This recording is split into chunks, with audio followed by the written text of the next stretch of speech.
Well, good morning and welcome to Frankly Speaking here on WYDC TV Big Fox. I'm your host, Frank Acom. We are broadcasting live from the Hesselson's studio here on Market Street in Corning, and I am, as always, so glad that you've joined us. We're going to start with some viewer comments.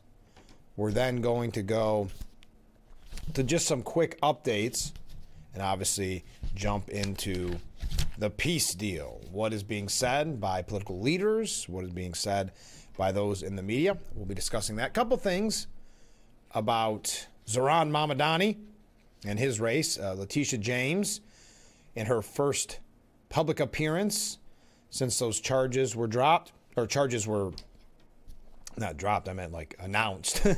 Her first public appearance, a defiant tone.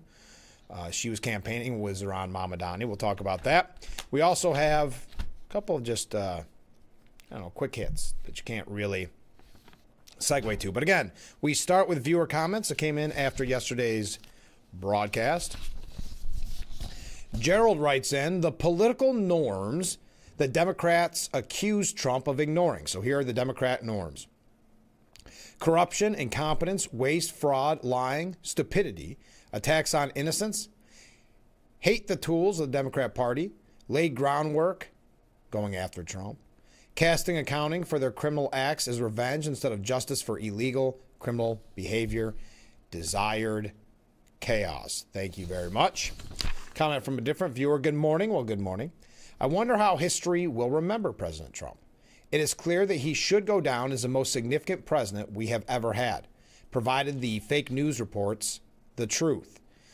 And that's the big hurdle, obstacle. I mean, I remember even not that long ago looking in history books when I was in school to see how much they would cover Reagan. And normally the most coverage that Reagan would get in a history book was about Iran-Contra, to show you how biased academia was even then.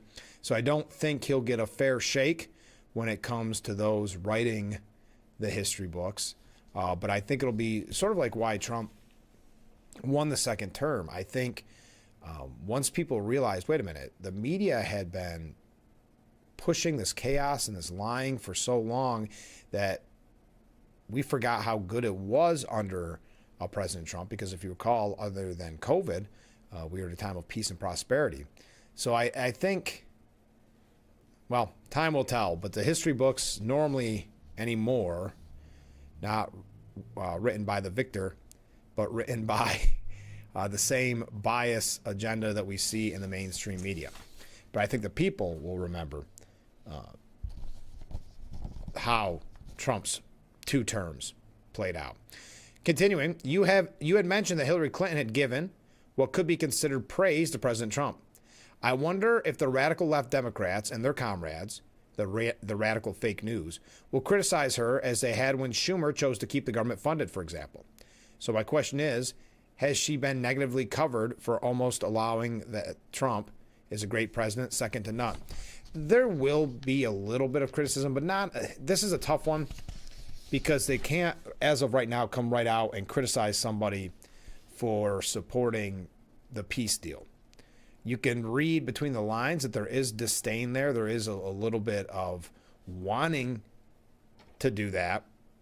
But as of right now, they've not found that secret spot. There were a couple of media representatives that we'll be talking about later on that kind of stepped in it thinking that they could be shocking or say something that was really going to be deep in their mind. And it came back to bite them. So we'll get to that a little bit later on. Mark writes in, good morning. Well, good morning, Mark.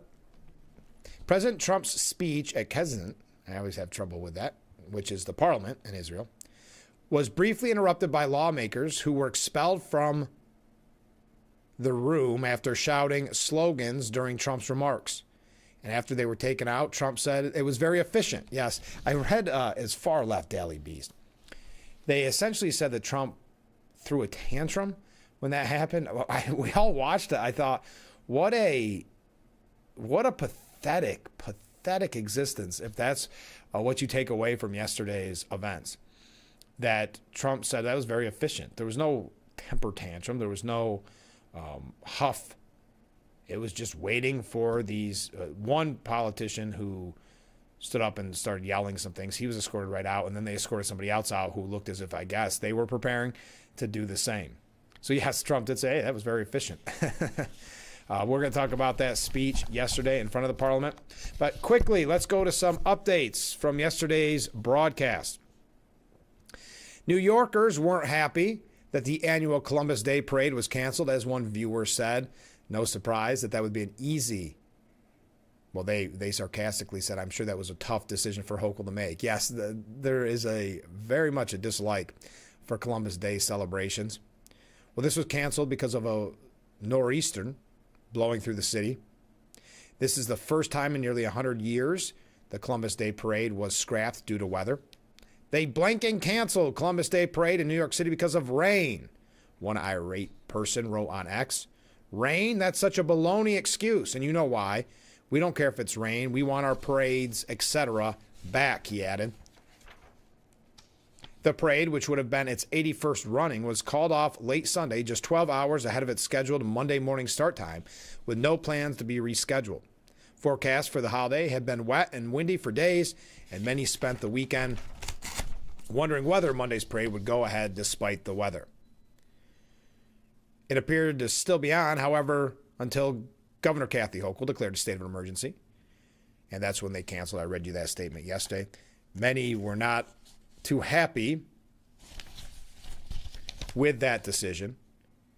While Sunday night brought heavy rains in the area, by Monday the worst of the weather was on the coastline, the city facing only a dreary day of steady sprinkles and gusting wind, leaving some New Yorkers outraged and suggesting it should have went on. It's barely raining. Wait, the mayor et al. Canceled the Columbus Day parade because it's raining? What happened to tough New York City? All right. The irate parade fan wasn't the only one worried about the future of Columbus Day in New York City. Mayor Eric Adams himself has expressed fear that it could come under fire if Zohran Mamdani wins his race for City Hall in November. Mamdani has long expressed his disdain for Christopher Columbus, notably flashing a statue of the Italian explorer with a certain finger in 2020 and writing "Take it down" in a 2020 X post. Oh, by the way, while the Columbus Day parade was canceled, a Gaza 5K raising funds for a Hamas-tied charity went ahead in Brooklyn. Now, that was Sunday, as a storm bore down on the city. Guess who ran in that Gaza 5K? Again, where the funds were going to a Hamas-tied charity. Yes, Zohran Mamdani ran in the 5K. Any comment about the Gaza 5K that took place at the Columbus Day parade was canceled? One angry user wrote, tagging both Governor Hochul and Representative Elise Stefanik, who many believe will be running for governor. And just because you always have the politicians, I don't want to spend too much time on this, but you're always going to have the politicians or the academics or the talking heads that try to lecture you about Columbus Day as if you've never heard their trite talking points or cliche talking points, as if they're that college freshman that just came home for Thanksgiving to lecture their parents because they're so much smarter than their parents now. That's very often what we see in the political realm. Well, Representative Ayanna Pressley issued a Columbus Day statement alerting Americans that, quote, "we are all on stolen land," and then accused Republicans of attempting to whitewash American history. Instead of actually commemorating the federally recognized Columbus Day or saying nothing at all, the far-left squad member took to social media to instead celebrate Indigenous People Day, which is not a federal holiday. Quote, "Happy Indigenous Peoples Day. We are all on stolen land. And while Republicans try to whitewash American history, we acknowledge our country's role in inflicting trauma on our indigenous neighbors. We'll keep celebrating their contributions, centering Native voices in our policymaking, and building a more just, equitable future." There you are, like the college freshman coming home to lecture their parents. I thought I would kick off with that because we talked about the Columbus Day parade being canceled. Oh, by the way, I think we had an opportunity to talk about this. It was reported that the Department of Homeland Security Secretary Kristi Noem was recording video messages for travelers. So when you're in an airport, you would hear the government shutdown why there could be delays, those type of things. And of course, putting the blame squarely where it belongs on Democrats for the lapse in federal funding. While some airports have refused to air the video, I guess wanting to continue the only ratings bump the CNN ever gets, which is the TV screens playing CNN 24/7, probably their highest ratings when you have people stuck in the airport with nothing else to watch. Oregon Portland's International Airport, Washington Seattle Tacoma International Airport, and 3 airports in New York, Niagara Falls International Airport, Buffalo Niagara International Airport, and Westchester County Airport, are not broadcasting Noam's message because it is, quote, political and inappropriate. Noam says in the video, it is TSA's top priority to make sure that you have the most pleasant and efficient airport experience as possible while we keep you safe. However, Democrats in Congress refuse to fund the federal government. And because of this, many of our operations are impacted, and most of our TSA employees are working without pay. Seems fair. We will continue to do all we can to avoid delays that will impact your travel, and our hope is that Democrats will soon recognize the importance of opening the government. A Port of Seattle spokesperson said the political nature of Noam's video is why it won't be playing in their airport. The Port of Seattle will not play the video on its screens at SEA Airport due to the political nature of the content. We continue to urge bipartisan efforts to end the government shutdown and are working to find ways to support federal employees working without pay at SEA during the shutdown.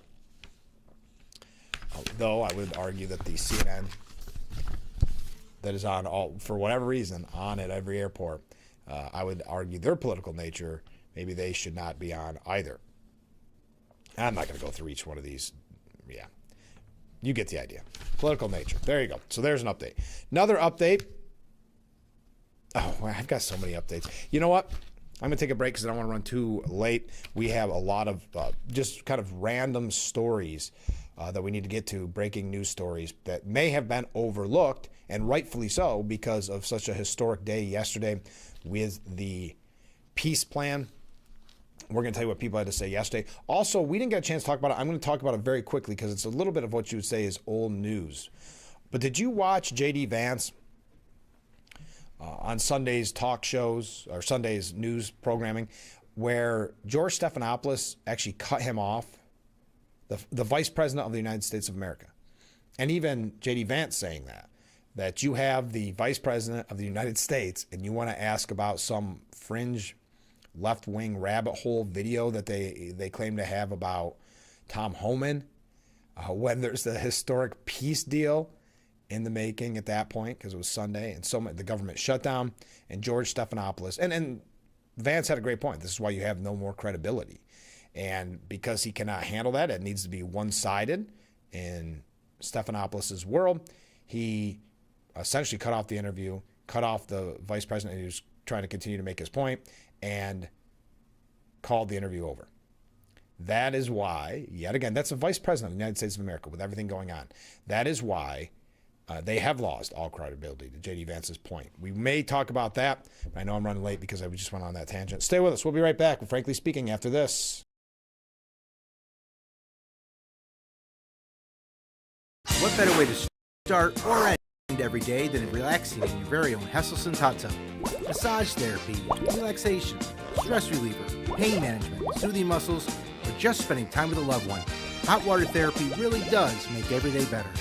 Hesselson's has been a part of this great community for over 70 years, still being locally owned and operated. So make the drive to Hesselson's and start making your path to a better life today. And after 70 years, it's still fun to poke in the corners at Hesselson's. For cramps and spasms, what's your move? The Hercules? Make the move to TheraWorks for fast muscle relief. Safe, gentle, and absorbs quickly for relief. TheraWorks works. Try TheraWorks and get back at it. In 1954, a loaf of of bread was 15 cents, a gallon of gas was 22 cents, and Cutler's Carpet and Flooring opened as a little store with a big red door. For 72 years, we've been your go-to floor covering store. With that kind of longevity, you know we have great service, best selection, best prices, and best installation. Celebrate our 72nd birthday where you get the presents. We've lowered prices on carpet, LVT, hardwood, ceramic tile, and do the home improvements you've been considering. Get your home ready for the holidays with Cutler's 72nd birthday sale. Cutler's, we have a buddy in the flooring business. We've had so many wonderful memories as a family. Dropping Shelly off at school, I prayed he wouldn't get stuffed in a gym bag. Missy might have been the one in Little League. I'm asking the Lord to watch over my little girl. Well, while you're at it, ask him for a win. I got money on this. But Georgie is the one who threw us the real curveball. I got a girl pregnant. Oh, no. Are you kidding me? We may not be perfect, but to me, we have the perfect family.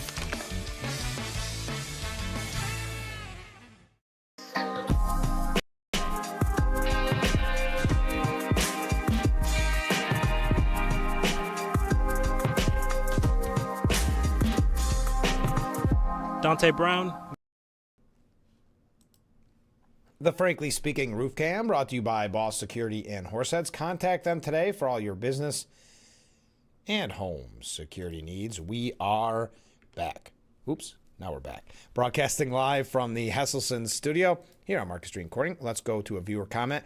Democrats want to ditch Dominion voting machines after a conservative bought that company and renamed it Liberty Voting Machines. Yes, a former elected Republican representative. I'm not sure exactly what office they held, but a Republican official, I think it said, had bought that company, and now all of a sudden it's okay to say Dominion voting machines can't be trusted. It's a little, thank you for raising that point. We didn't get a chance to mention it. Also, on just a couple quick things that there's no way to segue to. The Clintons, Bill and Hillary, have pushed back their deposition dates for the House Oversight Committee's investigation into notorious pedophile Jeffrey Epstein. Former Secretary of State Hillary Clinton had been expected to testify before the panel last week, but did not appear. And former President Bill Clinton was slated to be grilled on his ties to Epstein on Tuesday. But an Oversight Committee spokesperson told the New York Post that the panel is having conversations with the Clintons' attorney to accommodate their schedules.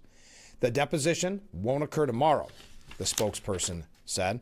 The Clintons were subpoenaed in early August by Oversight Chairman James Comer as part of the panel's review of the federal government's probe into Epstein and his convicted accomplice, Maxwell. Everybody in America wants to know what went on Epstein Island. And we've all heard reports that Bill Clinton was a frequent visitor there. So he's a prime suspect to be deposed by the House Oversight Committee, Comer said back in August.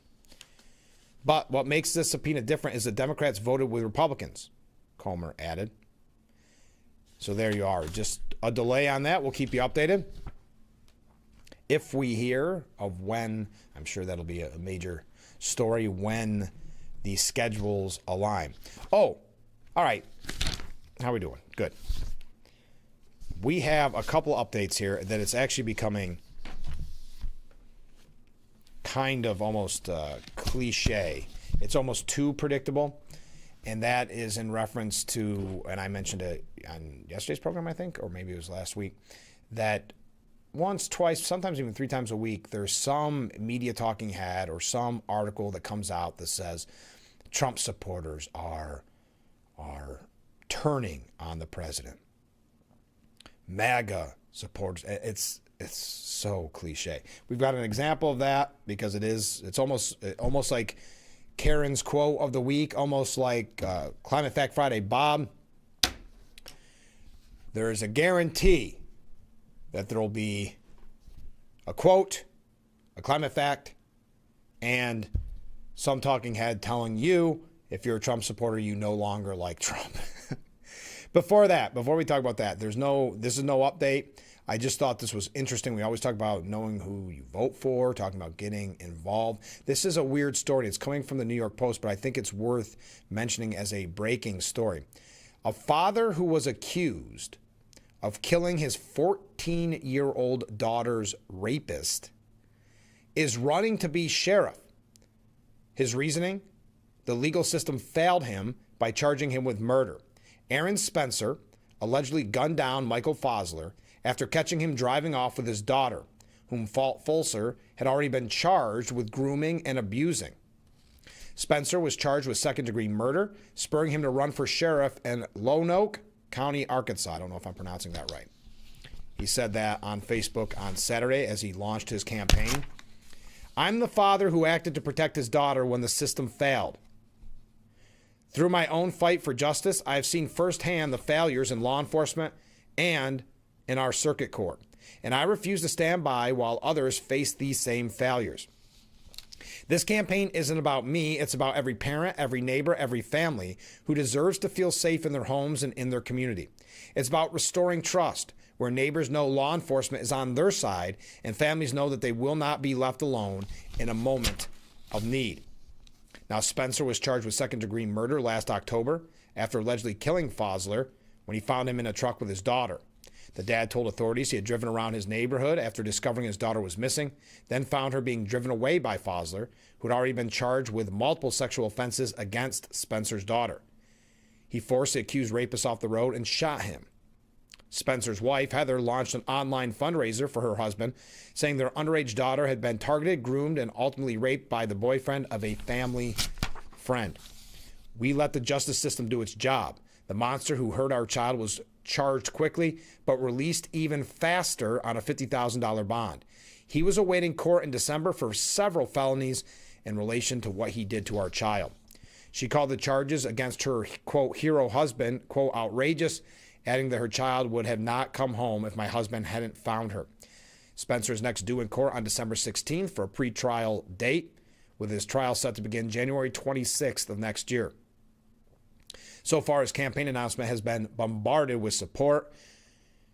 His son writing, proud to call this man my father. Another supporter saying, if I could vote for you 1,000,000 times, I would. I will stand with you as a veteran and as a father. Bring veterans and fathers together. We need to protect our babies, wrote a third. Now, the Lonoke County Sheriff's Office has not responded to a request for comment. It does not say here when that election would be, if it is next year. But I just thought that was an interesting story that you may not hear elsewhere, as there is so much to cover. All right, we're going to be talking about here just quickly. Yes, Marjorie Taylor Greene, but also Hakeem Jeffries. Your thoughts? I don't want to go into the details of all this, but George Stephanopoulos cutting off J.D. Vance in that interview over Tom Homan. Having a moment to be with the Vice President of the United States, and as Vance said, Stephanopoulos was spreading a fake scandal. I don't even know what tape you're referring to, George. I saw the media report that Tom Homan accepted a bribe. There's no evidence of that. And here's why fewer and fewer people watch your program and why you're losing credibility. You're talking for now 5 minutes with the Vice President of the United States about this story regarding Tom Homan, a story that I've read about, but I don't even know the video that you're talking about. He encouraged the anchor to focus on real issues instead of going down some weird left-wing rabbit hole where the facts clearly show that Tom Homan didn't engage in any criminal wrongdoing. George Stephanopoulos does not like to be challenged, so he said, it's not a weird left-wing rabbit hole. I didn't insinuate anything. I asked you whether Tom Homan accepted $50,000, as you heard on an audio tape recorded by the FBI in September of 2024, and you did not answer the question. That's when he cut off J.D. Vance, the Vice President of the United States of America, cut him off mid-sentence and said, thank you for your time this morning, and went to break.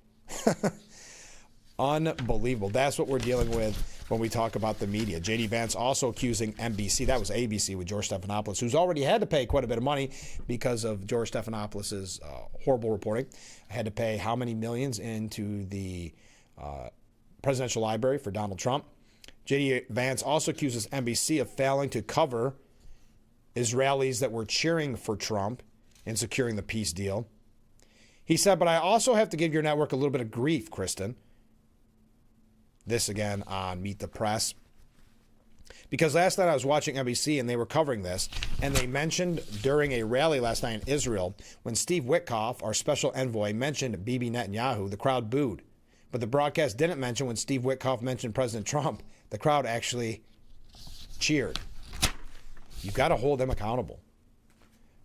And also, I know, I didn't mean to. Did I mean to do all this? I didn't, because now we're running real late. President Trump bashed CBS News. We're covering everything this morning, folks. because there's suggestions that Norah O'Donnell may be making a return to the anchor spot.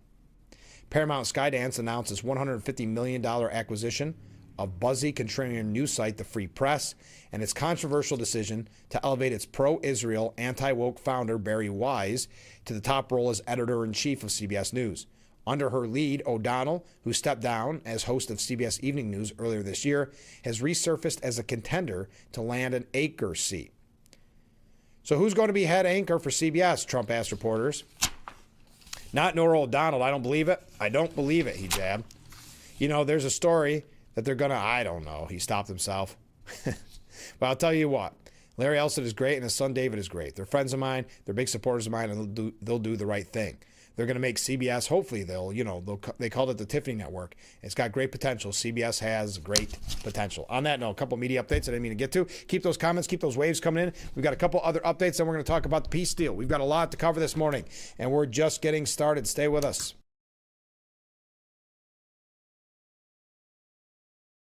Some people who need Social Security disability benefits go to their hearing alone and get turned down.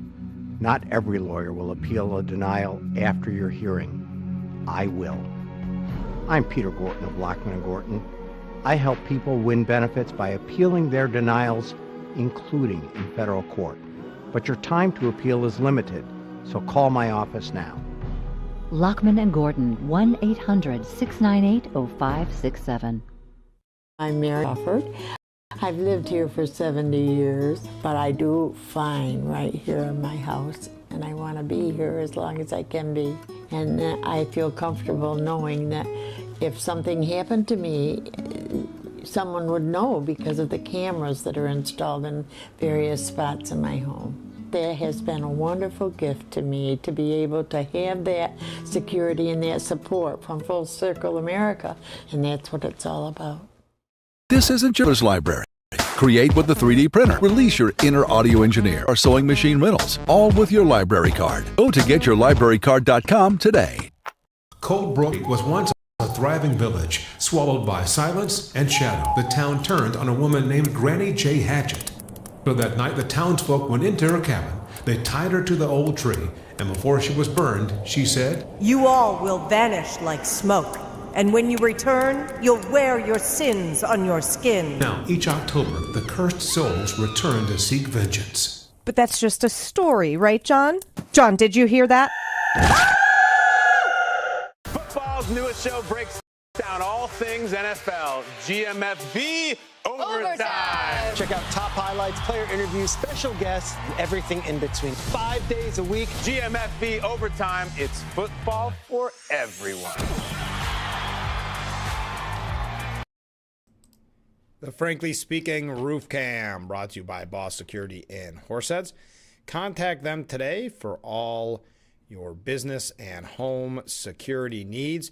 We are back, broadcasting live from the Hesselson studio. Let's go to a viewer comment here.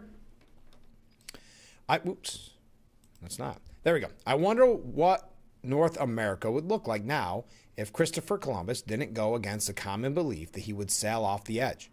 Brave men do bold, world-changing things. A common theme and synchronicity to Trump's boldness. Thank you very much. Oh, another thing that I wanted to mention. People have asked me about this in the past, so why not be forthcoming with the information? There is a second set of No Kings protests against the Trump administration planned throughout the U.S. on Saturday, the 18th. So this Saturday. Now, this is the second set, so this is the only second. Seems like there's been a lot of protests, at least here on Market Street. All right, I guess some are official No Kings protests, others aren't. A lot of times I saw there was protests yesterday down at the congressional office.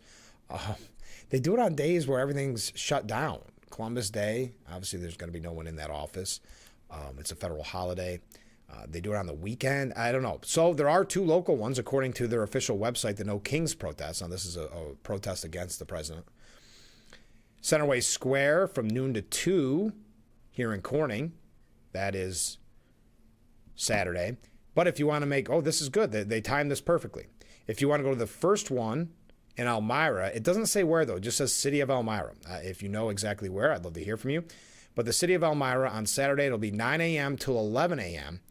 Again, no King's Protest. And then you can bop over to Centerway Square in Corning from noon till 2, if that is your mindset. Okay. As I said, this has become a weekly occurrence, so let's get right to it.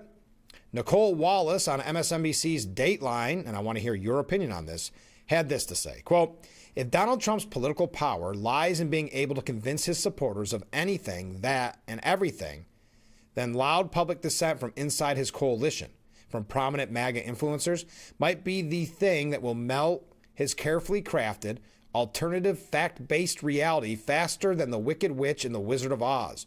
Wow, talk about trying too hard. Okay. And that is exactly what is starting to happen with this brutal and ugly and clunky and wildly unpopular mass deportation scheme. Let me read that sentence again. That's exactly what's happening, meaning this fracturing of MAGA support because of his, and do you agree with this, quote, brutal and ugly and clunky and wildly unpopular mass deportation scheme. The sight and the sound and the smells of heavily armed federal agents sweeping up people with no criminal records, everyone from grandmas to kids, with arrests everywhere from outside of schools to outside of bakeries, even to a Marine base. Those sights and sounds are proving to be too much for arguably the most influential podcaster in the MAGA-adjacent universe, Joe Rogan. I'm not going to tell you the whole Joe Rogan clip. Fine. But Wallace saying he's not alone. Disapproval and unease with Trump's mass deportation scheme extends to some of Trump's most die-hard supporters as well. I never thought I'd say this, but here's Republican Congresswoman Marjorie Taylor Greene making a lot of sense on a podcast over the weekend. Yes, we tied in with Marjorie Taylor Greene. So one person is now proving to the country, according to Nicole Wallace, that MAGA is splitting with Trump because of his wildly unpopular mass deportation scheme. So that's fracturing MAGA.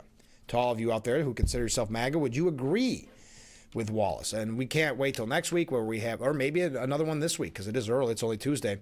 And we had Columbus Day. A lot of people had off yesterday, where we'll hear another example of where Trump supporters are leaving him.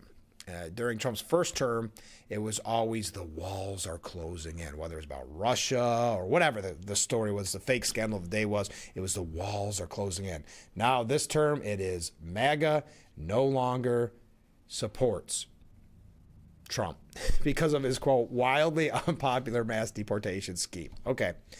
But Marjorie Taylor Greene, unfortunately, is being used. And I know we had a lot of MGT supporters, or MTG, right? A lot of supporters early on because she was someone that kind of was outspoken for the MAGA movement. Now she's being used, for example, like MSNBC, quoting her and saying, I never thought I'd say this, but she making a lot of sense. In the term of politics, I know it's insulting, but the term is considered useful idiot, that they'll use you, and then when she goes back to saying something that they don't like, they'll attack her again. The media has said horrific things about Marjorie Taylor Greene, and not just based on her politics, but on her looks, on her personality, these type of things. But you could tell someone has fallen into that trap, like a Liz Cheney, where they start to really, really like that attention. John McCain going back with someone like that, where they are willing to sell out their party, keep the R next to their name, but sell out their party because it gets them a lot of attention from the quote-unquote cool kids, those in the media. And here's more proof, not just MSNBC quoting her. Hakeem Jeffries was on MSNBC's Katie Tur yesterday.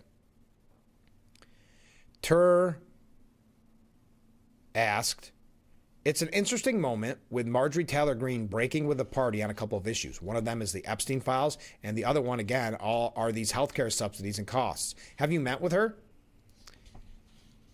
This is what Hakeem Jeffries said. I've not met with her, but it does seem to many of us that she's had a surprisingly enlightened few weeks in terms of her perspective on both the Epstein files and also, Katie, we know one of the reasons why Republicans refuse to come back while they remain on vacation all across the country is because they don't want to swear in Representative-elect Adelita Rijalva, because she would represent the 218th signature for an up or down vote on releasing the Epstein files.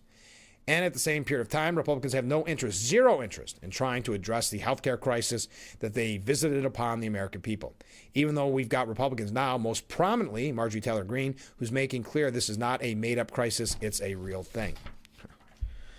Or The Hill writes, Greene's deepening split with the GOP leaves Republicans exasperated. In a phone interview, Greene said she's not the one who has changed, pointing to her criticism of congressional Republicans and their lack of action on health care in her first 2020 campaign. I'm 100% the same person today as I was when I ran for Congress. Greene said it's ridiculous to suggest her position has put her on an island on the GOP. I'm actually representing what a lot of Americans fully support. My job title is not cheerleader for Republicans in Congress. I'm not talking about the president. I'm talking about Republicans in Congress. And Republicans in Congress are the ones that need to come up with a plan to fix the health insurance. One House Republican vented, whether it's Gaza, whether it's Epstein, or whether it's now the Affordable Care Act credits, she's been 180 degrees opposite of Trump. In fact, she's been more Biden than she has been Trump. It's true. Anyway, she has become, unfortunately, kind of a tool for the Democrat Party and the mainstream media. So I only ask you your thoughts on that because I know we do have a lot of supporters, or did have a lot of supporters. By the way, since we talked about Hakeem Jeffries, he said there's no reason to trust Republicans. Okay. Well, that's how you negotiate. Well, there's definitely no reason to ever trust the Republicans, particularly as it relates to the health care issue and the Affordable Care Act. These are people who have now tried more than 70 different times over the last 15 years to repeal the Affordable Care Act. So there's no reasonable basis to conclude that if they simply give their word as it relates to dealing with the Affordable Care Act tax credits, that they'll actually move toward a legislative resolution. So there is definitively no reason to ever trust Republicans. That's where we start the negotiation process. And finally, just because why not? We know that Hakeem Jeffries and Representative Mike Lawler, have been going at it and getting in each other's face recently. And I guess it got worse. You're embarrassing yourself right now, hollered House Minority Leader Hakeem Jeffries at Representative Mike Lawler. Lawler, thundering back, the only embarrassment here is you. Tempers exploded as Lawler lay in wait outside the House Radio TV Gallery studio for a shutdown smackdown after Jeffries concluded his now daily press conference. Quote, "You're not going to talk to me and talk over me when you don't want to hear what I'm going to say," yelled Jeffries as he poked his colleague. He pointed at his chest, never poked. Lawler said, "Oh, I'm listening." And that's when Jeffries lost it, saying, "So just keep your mouth shut." There were multiple rounds of vocal fisticuffs between members and congressional leaders. Anyway, I think we've had enough of that. But Jeffries tells Lawler to keep your mouth shut. A shutdown sparks Capitol Hill confrontations. We're going to talk a little bit about the shutdown later on. A couple updates on Pete Hegseth when we come back. We are going to talk about some international issues, specifically the peace deal. But we do have to take a break. Keep those comments, keep those waves coming in, and we'll be right back with Frankly Speaking after this.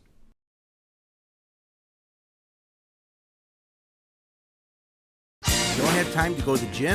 The health club is not an option? Come to Hesselson today and see why swim spas and fitness systems can fit into anyone's yard and budget. 12-foot, 14-foot, 15-foot, 18-foot dual temperature hot tub and swim spas are all on display in Hesselson's indoor and outdoor showroom.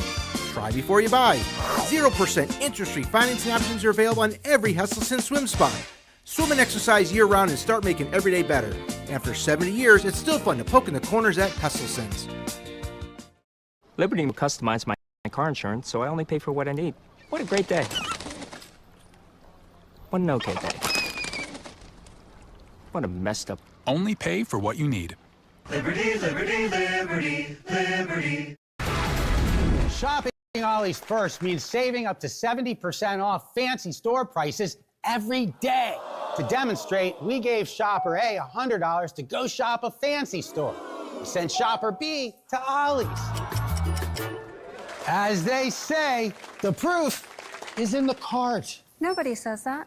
And yet, I just did. The brands you know and trust, all up to 70% off. Ollie's! Good stuff, cheap! In a few words. Urkel, glasses. Nerd. It pays to know your nerds. If you guys didn't get nerd with me sitting up here on this show, 25 words or less. Weeknights at 5 and 5:30 on Big Fox. The Big Fox website is here now. WYDCTV.com. Local and national news that keeps you informed and involved. WYDCTV.com. Today's weather up to date and in your town. WYDCTV.com. Sports news, local events, and health stories that affect you. WYDCTV.com. The Big Fox website. Your news here now. WYDCTV.com. The Frankly Speaking Roof Cam, brought to you by Boss Security in Horseheads. Contact them today for all your business and home security needs. We are back, broadcasting live from the Hesselson studio here on Market Street in Corning. Comment from a viewer. For the No Kings protests, they need time to drive from town to town because it's the same paid protesters. Sadly, you know my thoughts on this. There are paid protesters. I think what's sadder is the non-paid protesters. While others are making bank, they are being used to push an agenda by those that are getting paid to push that agenda. So I think there are some that are doing it because they don't like Trump and they don't take any money, and they're the suckers. So, but you're right. That is a very good point. It makes both Corning and Elmira look a lot bigger if they can just keep traveling town to town to build up their numbers. For the decoration sweeps, MTG, Marjorie Taylor Greene, is wrong. President Trump needs a bigger broom. Go ICE. Thank you very much. Oh, I forgot the wave, Frank. Oh, no problem. Here, we're going to add it right now. Thank you very much for your comments and for the wave. Very interesting here as we're going to go to international stories. CBS News did this piece, so take it with a grain of salt, but I think this speaks to a larger issue we've talked about extensively on this program, whether it's when we had our guest, former Congressman Tom Reed, and we spent a very long time on the real threat of China. Chinese entities have been acquiring land in key locations near U.S. military bases. We've talked about this in the past. This is not a conspiracy theory. It has sparked national security concerns about possible spying, an attack, you name it. We know that some of the solar panels that come from China, they have found devices in there that were not a part of the original blueprint that could be used to disrupt our grid or used for spying tactics. Well, former national security official David Feith laid out the potential risk in an interview with 60 Minutes. Feith worked on U.S.-China policy for the State Department in the first Trump administration, and until April worked in Trump's second administration on the National Security Council. While there, he grew increasingly alarmed by where China owns America's farmland, saying, quote, "The ability to own large tracts of land, especially close to sensitive U.S. military and government facilities, can pose an enormous problem given the nature of technology today, which is that hostile actors from all across the world can very easily exploit access to land, access to buildings and warehouses, access just to a shipping container or two, and do enormous damage, either in intelligence terms or in military terms." He cited Ukraine's recent drone attack in Russia as an example. In June, the Ukrainian military attacked Russian nuclear-capable bombers with remotely operated drones it had smuggled into the country. For China, Feith explained owning farmland in the United States gives America's geopolitical rivals more operating room for potential strikes. It's an entirely new way of war. This fear is why, in 2023, North Dakota politicians blocked the Chinese company from building a corn mill near an Air Force base in Grand Forks. At the time, the company denied it would use the mill to spy on or harm the U.S. China isn't the only nation buying American farmland. According to the most recent data available from the U.S. Department of Agriculture, non-Americans own about 45 million acres, or about 3.5% of agricultural land in the U.S. That's up about 70% from a decade earlier. Canadians own about a third of that, while Chinese nationals own just under 1% at 277,336 acres. It may be a small percentage, but it's enough to grab the attention of politicians. There's no federal law stopping foreigners from buying American farmland, but 29 states now limit it or ban it altogether. As part of a 7-point national security plan, the Trump Agricultural Department this summer announced it will increase transparency around foreign ownership of farmland, impose harsher penalties for false reporting, and collaborate with Congress and state governments to stop adversarial countries like China from buying more land in the future. Beyond the farm, Feith said there is growing concern from Chinese-backed cryptocurrency mining operations in the U.S. Crypto mines, as they are known, are giant data centers where powerful computers solve complex mathematical problems to validate transactions with cryptocurrency. Feith believes they could be used for espionage or to sabotage the electric grid. You also got to go back to when nothing more was really reported on this. Just a question of, remember when they had, right before the UN General Assembly, they had found, I think it was Homeland Security, had found all of those different servers and things that could have shut down the grid, could have stopped emergency response, the whole emergency system. All these things raise a lot of red flags. The first threat they pose is for intelligence collection, and the second threat is they can sabotage the power grid because they draw so much power, meaning the cryptocurrency mines.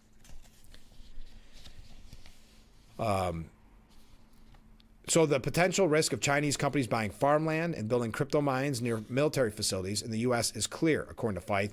Quote, in the view of the U.S. intelligence officials and government leaders now for years, China is preparing to be able to fight and defeat the United States military in a war. And we've talked about the idea of whether it's shutting down the grid. There was hacking into something as simple, not as simple, but something that may not be on your radar, which was small town sewer systems and water systems. You figure all of these things shut down, you can imagine the havoc and the chaos it could create.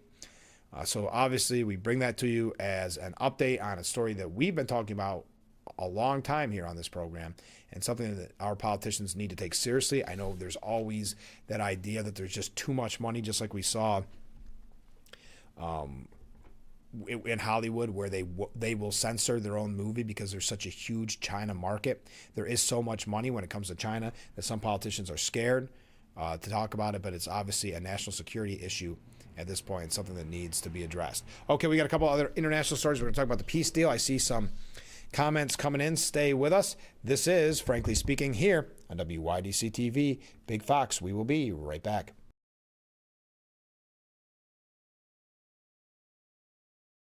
Your tap water is delicious. I know, right? It's this Culligan Smart drinking water system. What do you think is going on in there? I'm smelling a touch of chlorine. Yeah, I'm detecting some PFAS. I'm also getting notes of lead. Perfection. Sending it up. Here we go. Certified to reduce more than 70 contaminants, it's like having your own team of water experts. See the smart difference at Culligan.com. When you're on, don't forget to visit our Facebook page at Big Fox News. Catch up on news from the Twin Tiers. Vote on the daily question and hear about local events. All on Facebook.com/Big Fox News. This is a Collector Consumer Alert. Hi, my name is Jared Johnson with SueTheCollector.com. Did you know that repossessions are on the rise in America? If your car, truck, or motorcycle has been repossessed by an agent that broke a lock, assaulted you, or trespassed on your private property, you have rights. Call us for a free case review at 1-877-BAD-REPO. You pay nothing unless we win money for you. Call me now.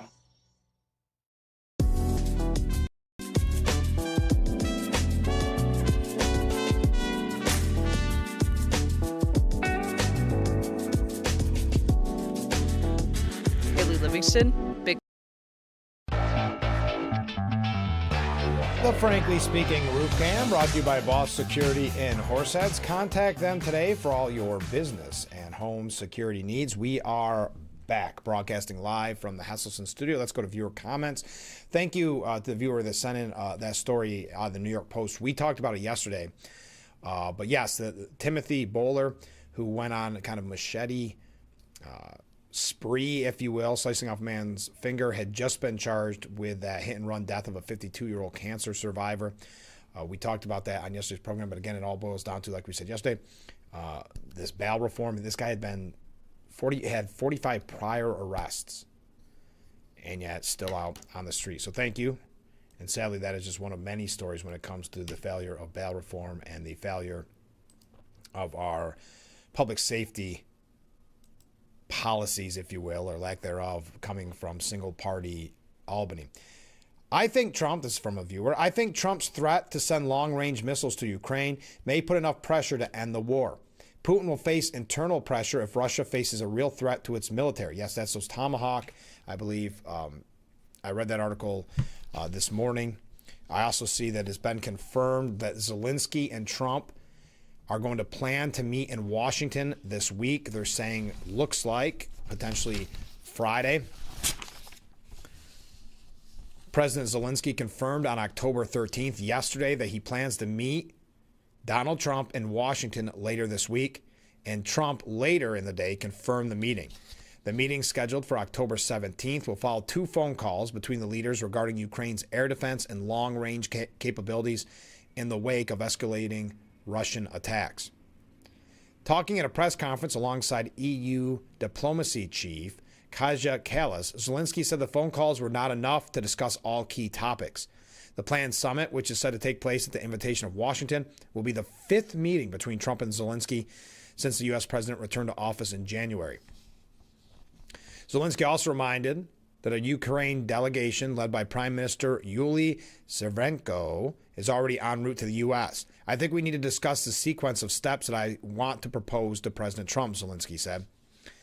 The president previously said the delegation aims to negotiate the purchase of additional air defense systems as well as HIMARS rocket systems as part of a mega deal with Washington.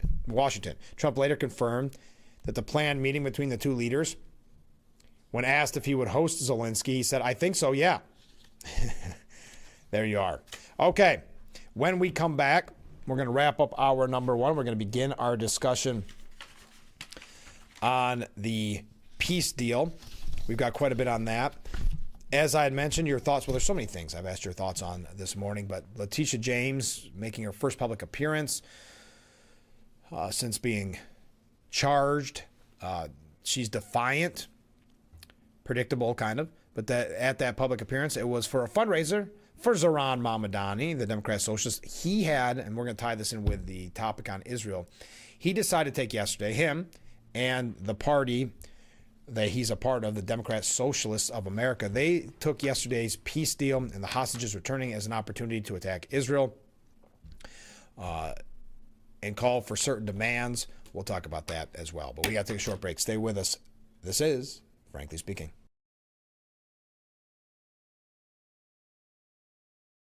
More cars, lower prices. Simmons Rockwell. Make car buying simple when you drive your deal at a Simmons Rockwell location near you, where you'll always find more cars at lower prices. When you're buying, don't forget to visit our Facebook page at Big Fox News. Catch up on news from the Twin Tiers. Vote on the daily question and hear about local events. All on Facebook.com/Big Fox News. My mom is a veteran and she was injured in the line of duty. I hurt my leg in a training accident when she was only 2 years old. She had 7 different surgeries over the span of 9 years, and there were tons of complications. I couldn't be the mom my kids needed me to be. She missed so much. After my last surgery, I got an infection so bad I thought it was going to kill me. I told her she couldn't leave me yet. There was still so much she had to see. I hadn't even graduated. I'm doing much better now. I'm an active part of my kids' lives. She can kick a mean soccer ball. DAV's been there for me and my family. Through thick and thin, they've had our back. Every year, DAV helps more than 1 million veterans like Sandy get the health and disability benefits they've earned, so they can achieve victories great and small. My victory is getting my life back.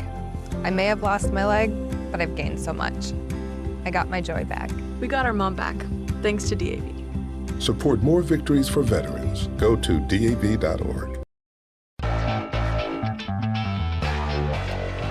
The Frankly Speaking Roof Cam, brought to you by Boss Security in Horseheads. Contact them today for all your business and home security needs. We are back, broadcasting live from the Hesselson studio here on Market Street in Corning. As we wrap up hour number 1, you may hear the street sweeper in the background. But Pakistani Prime Minister Shehbaz Sharif announced yesterday that he intends to nominate President Trump for the Nobel Peace Prize for his role in securing a ceasefire and hostage agreement between Hamas and Israel. It will be Pakistan's second time putting up Trump for the prize. In June, they also did. Pakistan had nominated President Trump for the Nobel Peace Prize for his outstanding, extraordinary contributions to first stop the war between India and Pakistan and then achieve a ceasefire along with his very wonderful team. And today, again, I would like to nominate this great president for the Nobel Peace Prize because I genuinely feel that he is the most genuine and most wonderful candidate for the Peace Prize because he has brought not only peace in South Asia, saving millions of people and their lives, and today, here in Sharm el-Sheikh, achieving peace in Gaza is saving millions of lives in the Middle East. After announcing his intention to nominate Trump, Sharif turned to the president and made a brief saluting gesture towards him, saying, "Mr. President, I would like to salute you for your exemplary, visionary leadership. I think you are the man this world needs most at this point in time. The world will always remember you as a man who did everything, who went out of his way to stop 7 and today 8 wars." While introducing the other world leaders, Trump appeared to chide Norway over last week's choice. So he's introducing all the leaders. And he said, "Oh, Norway. Yeah. Norway. What happened, Norway? What happened?" Oh, and the media is, they're trying to find ways of criticizing Trump through all of this. CNN, which we'll get to in the next hour, saying that Trump is eating up the praise. Well, by golly, he deserves it. If you're talking about a peace deal that stops the killing, that releases the hostages, yeah, maybe he should be able to take a victory lap. We're going to learn, some of what, we're going to hear a little bit about what Trump had to say yesterday, a little bit about what secured this peace deal. And then we're going to get into the kind of talking points from the left and from the media. We also have a couple opinion pieces on this as well, if we have the time. But it's hard to believe hour number 1 is already in the books. Again, I know I mentioned this yesterday. I just want to thank everybody who donated to the Walk to End Alzheimer's that, frankly speaking, took part in on Saturday. Thank you for everyone who donated. We get a great amount of donations, raised nearly $800. Can't thank you enough. I gave you a quick update yesterday, but I just wanted to, again, take a second to thank you because I know we ask throughout the year for various things like the Salvation Army during the telethon and the Alzheimer's Association, Dwayne Eddy marker. So we do appreciate everybody who helps out because I always try to pick these things that are so important to the community, that are so good for the community, like the Salvation Army, like the Alzheimer's Association, the Dwayne Eddy historical marker, I think, was good for the community here in Corning. So I do appreciate it because at the end of the day, put our money where our mouth is. The show is all about community. And that's why we have so many guests coming up that are very localized because the general election is coming up in November, early voting starting soon. So last week we had Debbie Shannon, who is running for Steuben County Legislature in the 12th District of Irwin. Her opponent, the incumbent, James Cool, will be joining us this week on Thursday, so get your questions in. Well, you can if you want, but I try to keep those interviews, Irwin, seeing that I'm an Irwin resident and on the town board, I try to keep those pretty by the book, almost like I'm doing a judge interview. But if you know somebody that is running for office, maybe yourself, you're running for office, please contact me at the number on the bottom of the screen so we can get you booked for an interview before General Election Day. All right, we're wrapping up hour number 1. Hour number 2, mere moments away. Stay with us. We'll be right back.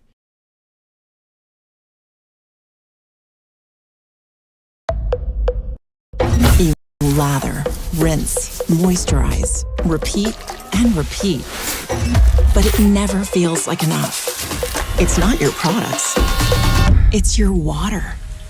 Hard water leaves a mineral residue that clogs pores and dries out hair. Culligan water softeners remove damaging minerals, revitalizing brittle hair and dry skin. Upgrade your shower and skincare routine with Culligan, water you love. And remember, call me anytime. Anytime? Oh, this is my client. Hello! Injury attorney William Latah always puts his clients first. I gotta take this. There you go. So I gotta take this. He's recovered millions for injured accident victims. Easy out, easy out. Ooh, it's mine. This is William. Hurt in a car? Call William Matar. The Fox Sports app isn't just any sports app. It's your sports app. For the touchdown! Yeah, yours. Your teams. Your highlights. Your scores. Your stories. Just choose your favorites to get more of what you want. To the end zone! And of course, stream your teams live. The best part is free with your pay TV subscription. Grab your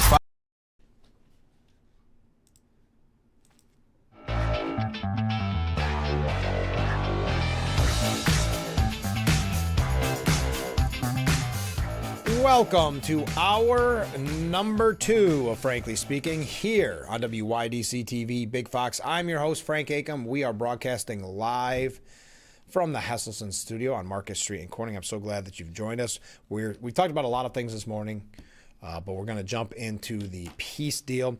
It is being reported, according to sources, that it was Special Envoy Steve Witkoff and President Trump's son-in-law, Jared Kushner's bold move in meeting Hamas terrorists in person during the ceasefire negotiations last week that played such a significant role in securing the historic peace deal that saw an end to the war in Gaza. Seeing the return of the remaining Israeli hostages was a feat considered nearly impossible by their doubters, with even Witkoff acknowledging the difficulty of the challenge.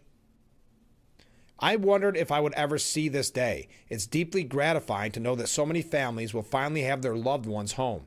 Today, 20 families are spared the unbearable pain of not knowing if they will ever see their loved ones again. So that is what sources are saying. It was that meeting that kind of put it over the edge. Now, yesterday during his speech, Trump took a swipe at Hillary Clinton, even though Hillary had given him some praise earlier in the day. He appeared before the parliament. All the countries in the Middle East that could have what we're doing now, it could have happened a long time ago, but it was strangled and set back almost irrevocably by the administrations of Barack Obama and then Joe Biden. There was a hatred towards Israel. Nobody asked Joe Biden to come up and speak. I guarantee you that. The bride's side came moments after Trump hailed the hostages for prisoners exchange and vowed the next phase of this plan would deliver lasting calm in Gaza. We had a very weak administration, Trump said in reference to Biden. Worst president in the history of our country by far, and Barack Obama was not far behind, by the way. The setbacks really started when President Obama signed the Iran nuclear deal. This was a disaster for Israel, and it was a disaster for everyone. I heard it first from the King of Saudi Arabia. I then heard it from the United Arab Emirates. I heard it from Qatar. I heard it from many other countries. A year ago, the United States of America was a dead country. Now it's the hottest country anywhere in the world. It is the hottest. There's no question about it. Everyone thought I was going to be brutal. I remember Hillary Clinton during a debate looking at him, look at him. He's going to go to war with everybody. But when you settle 8 wars in 8 months, that means you don't like war. Trump said decades of terrorism and jihadism totally backfired on the perpetrators. It should now be clear to everyone throughout the region that decades of fomenting terrorism and extremism, jihadism, and anti-Semitism have not worked. They haven't worked. They've been a disaster. They've just killed. They've killed. They backfired completely and totally. They've just totally backfired. Everything that you thought, take it worst case. It's turned out to be worse than that. They have not worked from Gaza to Iran. Those bitter hatreds have delivered nothing but misery, suffering, failure, and death. Instead of weakening Israel, Trump said acts of terrorism and jihadism have served to bring destruction upon the very forces that did the most to foment this hatred. Everybody that's tried it has become irrelevant. Meanwhile, we've seen those nations that set aside their differences, reached across ancient divides, and pursued engagements are now among the most successful in the region. He declared, President Trump, the forces of chaos, terror, and ruin that have plagued the region for decades are totally defeated. He thanked God, the God of Abraham and Isaac and Jacob, to open his speech and declared that after so many years of unceasing war and endless danger, the sun rises on a holy land that's finally at peace. It will be the golden age of Israel and the golden age of the Middle East. Did you also see yesterday? He joked with a Fox News reporter. They're on Air Force One late. This was actually late Sunday as they're headed over to Israel. He took questions, and Fox News' Peter Doocy nodded to the president's remarks a few months ago that he wanted to end the Russian-Ukrainian war to improve his odds of passing through the pearly gates. How does this help? Does this help? Doocy asked the president. Trump saying, you know, I'm being a little cute. I don't think there's anything going to get me in heaven. I don't think there's anything going to get me in heaven. I really don't. I think I'm not maybe heaven bound. I may be in heaven right now as we fly on Air Force One. I'm not sure I'm going to be able to make heaven, but I've made life a lot better for a lot of people. It's a good line. I mean, it's true. He also, this makes some people nervous. I have to report it to you. I'm sure there'll be plenty of discussions in the future on this, but President Trump left the door open Monday for a potential Palestinian state, telling reporters, well, we'll have to see if a one-state or two-state solution would be the better path forward to Gaza. Now, he's got some great people around him. I hope the discussion, well, how do I want to put it? A lengthy discussion on this with the experts. Well, we're going to have to see. A lot of people like the one-state solution. Some people like the two-state. We'll have to see. We will. Let's have that discussion. We want the one-state, but we'll see where that heads. Now, some people in the media have found an opportunity to criticize Trump at every turn. And one of the criticisms that we started to see kind of the rumblings of yesterday was that Hamas has not released all of the hostage remains. And now you've got to keep in mind, this is very difficult. You have an area that's been bombed. You have an area that let me tell you exactly what the deputy chief of mission for Israel's embassy, Aliv Benjamin, said about this. Because it was stated that while Hamas was given 72 hours to release the remains of deceased hostages, quote, let's also remember that 70 hours were also given a week ago. And the reality on the ground is much more complicated than it is on paper. We are holding them accountable. It's the ultimate feeling of mixed feelings because on the one hand, we're over the moon with joy with the release of 20 of our live hostages and 4 deceased hostages as well. The visit of the president in Israel, this is an amazing visit of his very short addressing the Knesset. People are celebrating in the streets, but at the same time, we're waiting for another 24 deceased hostages to come back home and see that we go through with the next phase of this arrangement. But I think he raises a good point that it's different on the ground there in Gaza than it is on paper. We're holding them accountable. We're holding Hamas accountable to stand, to keep its end of the deal, and we expect them to do so until the very last hostage that returns, and we expect them to do it, and we expect the entire international community to lean hard on Hamas as they leaned hard on them to actually come to the table and make this deal happen, to actually go through with it. Okay. Now, Hamas has deployed 7,000 troops to cleanse Gaza as Palestinians scramble to fill the power vacuum, what they're calling the, quote, perfect recipe for a civil war. Hamas said it has recalled 7,000 members of its security forces to cleanse Gaza of outlaws and collaborators, including militiamen armed by Israel, sparking fears of a bloody civil war inside the war-torn enclave. The terror group made the announcement after Israeli Defense Force began pulling its troops as they fulfilled their part of the historic peace deal. Without the IDF in control and Hamas struggling following 2 years of war with Israel, some experts caution that a struggle among the Palestinians is now brewing as factions seek to fill the power vacuum left behind. Quote, Gaza is flooded with arms. Looters have stolen thousands of weapons and rounds of ammunition from Hamas stores during the war, and some groups have even received supplies from Israel. This is a perfect recipe for civil war, weapons, frustration, chaos, and a movement desperate to reassert control over a shattered and exhausted population. Hamas, in a statement, claimed it was imposing order and restoring security and stability following the ceasefire. However, Hamas claims it is restoring order to Gaza, with the terrorist group posting statements to its official media website, quoting a group dubbed the Gaza City Families Gathering, supporting them for enforcing order and protecting the lives and property of citizens. Gaza will rise again, strong with the will of its people and capable of restoring life despite all the attempts at confusion and disruption directed by the occupation.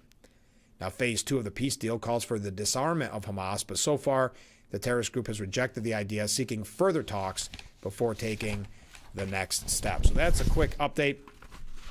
Now, did you see, it's sad, Biden, Antony Blinken, others are trying to give Biden the credit for this, not wanting to give Trump any type of pat on the back.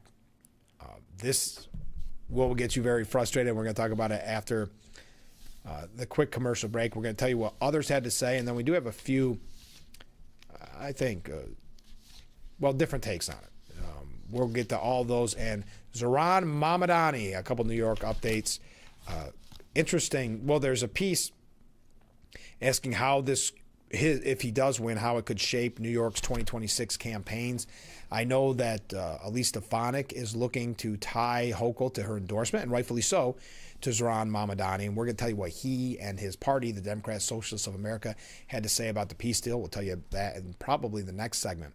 But Elise Stefanik, for whatever reason, I don't have the answer to this, and I'm not criticizing it. This is her decision to make, whether or not she's going to run for governor, and she said she would do it after the November elections. Now, some articles that I've read speculated that that's because of the mayoral race in New York. I don't know how that changes the trajectory of the governor's race, or if Zohran wins or loses, why that would be a deciding factor on whether or not she runs. That's all just speculation. And I know we've had people text nearly every day on this program saying, hey, get in there, Elise Stefanik, and I understand that sentiment.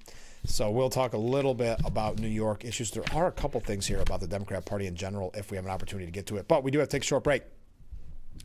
Stay with us. This is Frankly Speaking here on WYDC TV. Big Fox, we will be right back.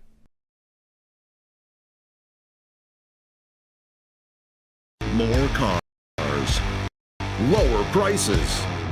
Simmons Rockwell. Make car buying simple when you drive your deal at a Simmons Rockwell location near you, where you'll always find more cars at lower prices.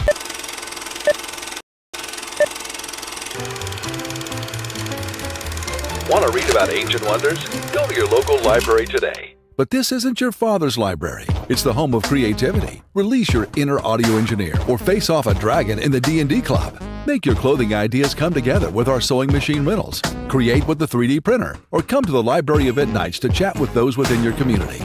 All with your library card. Go to getyourlibrarycard.com today. This is a collector consumer alert. Hi, my name is Jared Johnson with SueTheCollector.com. Did you know that repossessions are on the rise in America? If your car, truck, or motorcycle has been repossessed by an agent that broke a lock, assaulted you, or trespassed on your private property, you have rights. Call us for a free case review at 1-877-BAD-REPO. You pay nothing unless we win money for you. Call me now. What matters most is that our customers, our communities, and our heroes are taken care of.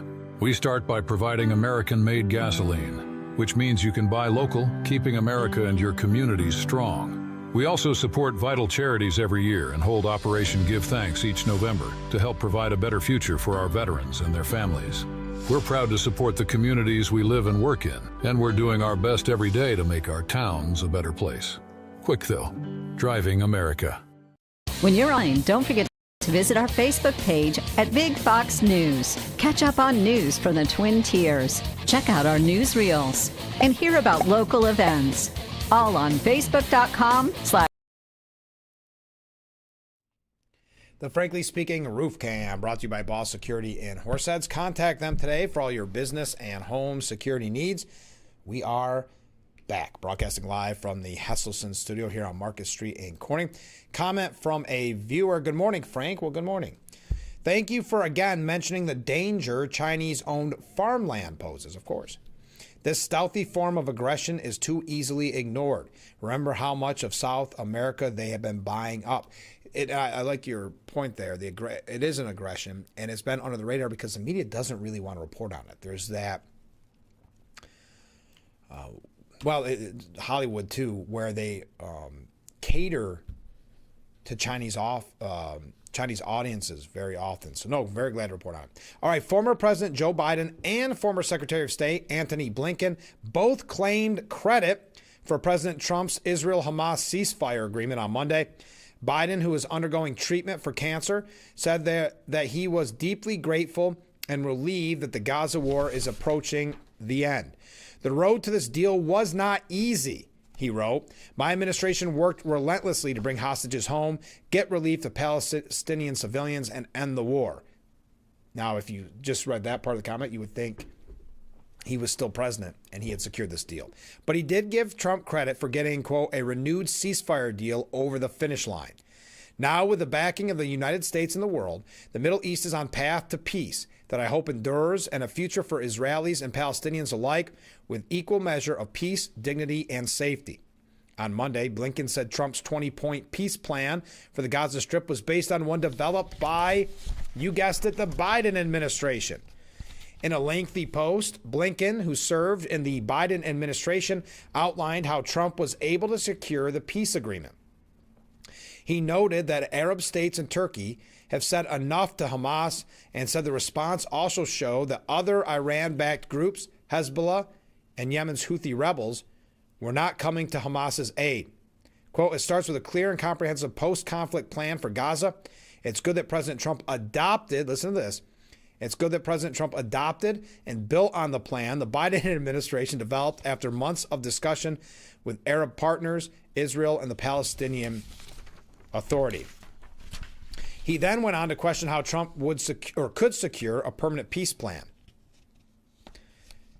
Peter Doocy asked Trump about Blinken's remarks. He said, everybody knows it's a joke, Trump said. Look, they did such a bad job. This should have never happened. If just a decent president, not a great president like me, if a decent president were in, you wouldn't have had the Russian-Ukraine war. This was bad policy by Biden and Obama. So there you are, trying to take credit. Now, Zohran Mamdani's Democrat Socialist of America group, the organization backing Zohran Mamdani, the New York City mayoral candidate, denounced on the day of this historic deal, denounced the, quote, conditional ceasefire deal between Israel and Hamas and called for continued resistance against the Jewish state in a statement released Monday. Not reading the room. Doesn't look it anyway. The Democrat Socialists of America, again, they have been critical of even far left, kind of anti-Semitic politicians, because remember, it's Van Jones who said the Democrat Party is now marbled with anti-Semitism. But even a politician that's, let's say, 99% on the Democrat Socialists of America side, but if they do one thing that's positive for Israel, the DSA turns on them. But the DSA declaration titled Until Palestinian Liberation came days after Israel and Hamas agreed to halt fighting and begin exchanging hostages and prisoners. The far-left group said the truce, quote, will not end Israel's assault on the Palestinian people or the theft and occupation of Palestinian lands, describing it as a conditional ceasefire that does not wash the hands of the ruling class that continued to fuel an armed genocide while stoking regional war, while acknowledging the, quote, relief that may be afforded to Palestinians under the agreement and humanitarian assistance and cessation of Israel military operations. The DSA said it harbors no illusions that Israel will honor any negotiated agreement that preserves Palestinian life or self-determination. The group asserted that past ceasefires only slowed the carnage and that Israel continued military action with impunity. So again, we know this is completely ignoring the October 7th attack, because remember, there was a ceasefire on October 7th of 2023 when Hamas attacked Israel. I mean, but this is the party of Zohran Mamdani and others. There's 85,000 members of this socialist organization. They continued that they support the end of Israel's colonialization and occupation of all Arab lands. equality, and the right of all refugees to return to their homes and properties. It pledged to break the gears of the U.S. imperial war machine that enables Israel and to intensify boycott and divestment campaigns against the Jewish state. Now, in a late statement from Zohran Mamdani, he did not comment on this until late Monday. He called for an end to occupation and apartheid. Today's scenes of Israelis and Palestinians are profoundly moving. Israeli hostages being freed and families reunited after years of fear, uncertainty, and torture. The first days in Gaza without relentless Israeli bombardment of Palestinians as families return to rubble and loved ones freed from detention. Wow. Well, there you are. I'm not going to go through any more of his past statements. But it's worth mentioning that he releases a tardy statement well past everybody else's statements where he took clear shots at Israel over the lasting stain he said the country's U.S.-backed war in Gaza will leave behind. Wow. We have watched as our tax dollars have funded a genocide, Mamdani said. The moral and human cost will be a lasting stain and requires accountability and real examination of our collective conscience and our government's policies. Mamdani's statement continued before declaring, we must work towards a future built upon justice, one without occupation and apartheid, and for a world where every person can live with safety and dignity.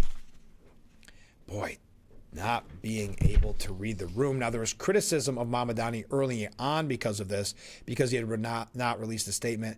Former governor and current mayoral candidate Andrew Cuomo said his silence speaks volumes.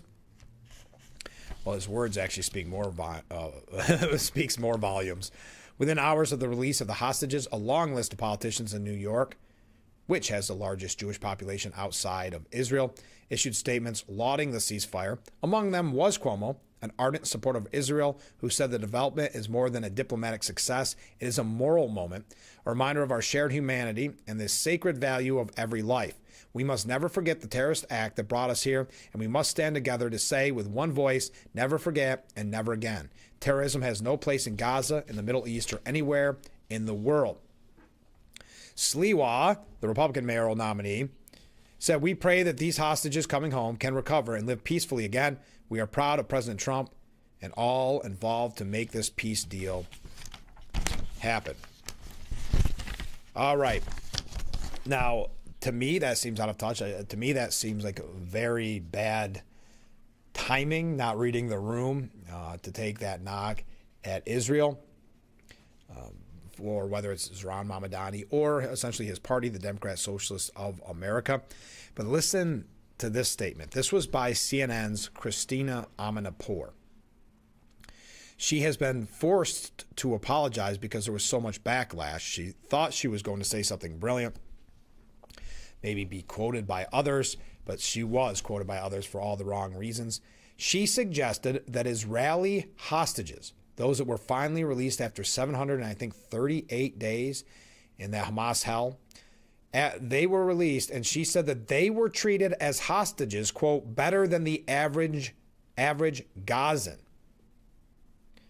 So better than the people in Gaza, that the Israeli hostages who were held captive all those days, beat, tortured, some instances raped, they had it better than the average Gazan. Amanpour made her original comments on CNN News Central while reporting on the joy felt in Israel after the release of 20 Israeli hostages. She acknowledged the physical and mental torture the hostages endured for approximately 2 years, but argued that they were potentially treated better than Gazans because Hamas was using them as leverage. This is the exact quote. Amanpour, this is CNN. It's been terrible 2 years for them because not only are they there, they're probably being treated better than the average Gazan because they are the pawns and the chips that Hamas had. Now Hamas has given up all its leverage, by the way, by giving them all up. So that is a victory for the Israeli side. Because of and rightfully so, the backlash, she released the following statement. Earlier, live on air, I spoke about what a day of real joy this is for Israeli families whose loved ones are finally being returned from 2 years of horrific Hamas captivity, and for civilians in Gaza who have finally had a reprieve from 2 years of brutal, deadly war. I noted that for the hostages who are finally home, it will take a long time for them to recover mentally and physically. I regret also saying that they may have been treated better than many Gazans because Hamas used these hostages as pawns and bargaining chips. It was insensitive and wrong. From speaking to many former hostages and their families, like everyone, I've been horrified at what Hamas has subjected them to over 2 long years.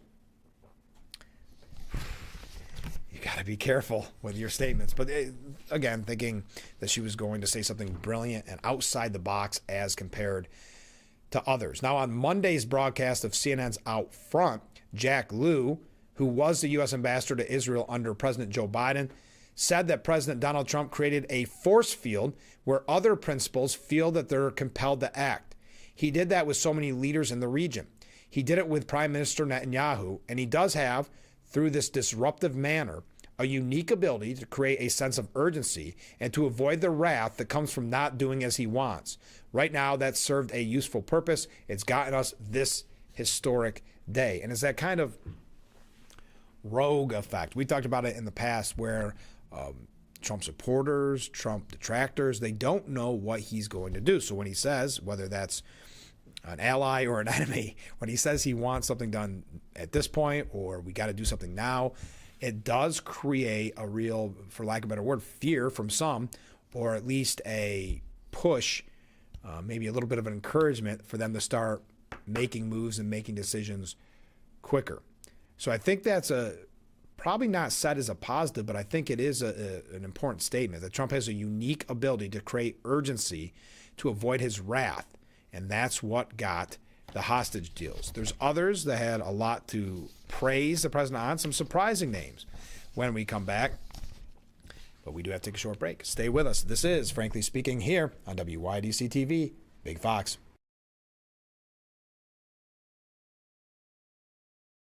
Your tap water is delicious. I know, right? It's this Culligan Smart drinking water system. What do you think is going on in there?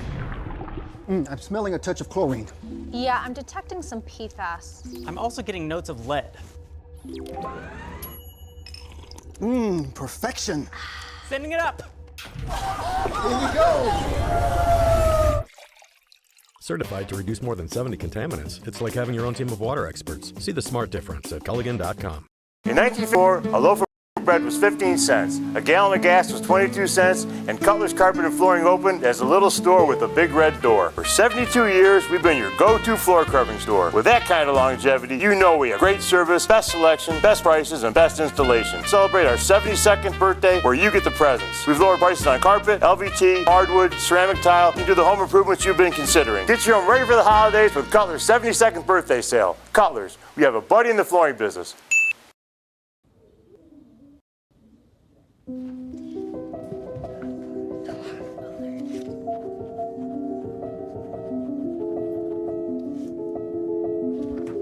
Can you help me?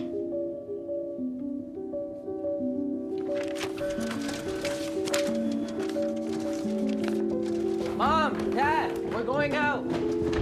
Thank you.